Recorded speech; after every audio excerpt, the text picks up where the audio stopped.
Algún preguntará onde estou. E eu digo, nin eu o sei. Eu estaba aquí, teño unha plaga de mosquitos, deses mosquitos que se meten nos ollos, pero unha cortina, eu creo que hasta poden salir na grabación. Pero asesinos, e aunque lle dé co bastón, non vai.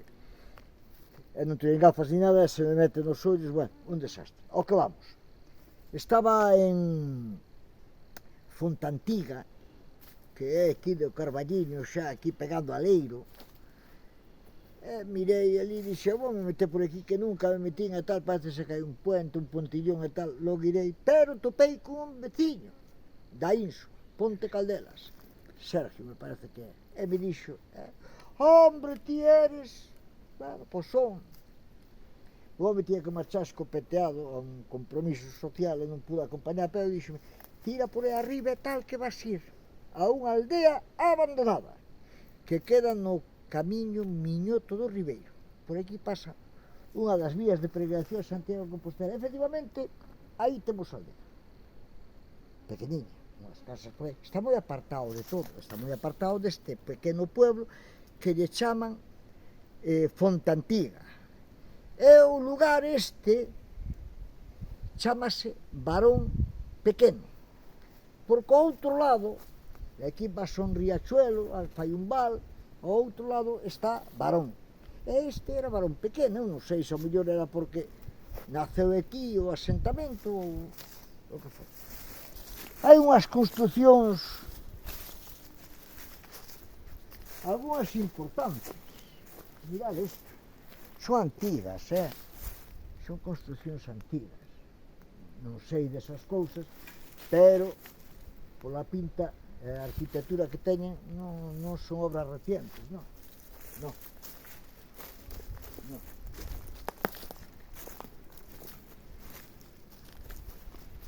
É impresionante cando ves camiño de acá, todo este terreno, que é un camiño ainda longo, está todo en socalcos, dunha cantería impecable, ademais con as escaliñas que dan servicio. Aquí hai unhas, mira, fijarse os socalcos, con escaliñas, pero a pesar dos séculos que deben de ter estes muros, están todos aplomados perfecto, o que os fixos para durar, porque esta obra non é de fai 50 anos nin de 100 anos atrás. Por aquí é o camiño de Santiago, por aquí, todo por carrilinhos destes, entre os socalcos e tal. Xa me vou parar aquí, nesta construción máis grande, parece que era a casa grande da aldea. En todas as aldeas había o que tiña máis cartos, que tiña unha casa máis importante. Esta debía de ser a casa grande da aldea. Mirad, que guapa, Sí, señor. É impresionante, e esta é unha confesión entre nós, o placer que dá cando chegas a un sitio e bueno, pois, claro, queda moi pouquiño, non? 4 pedras e tal, non?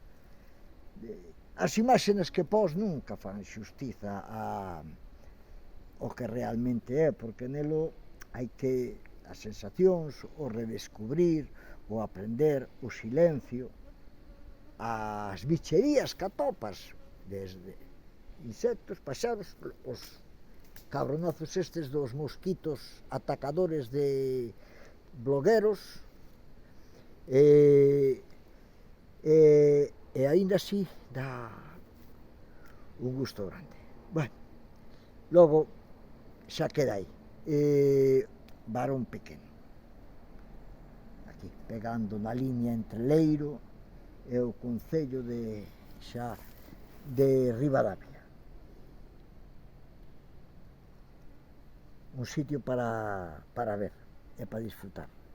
E os que fagan o camiño de Santiago por esta nova vía de peregrinación, pois teño que topar narices. Vale.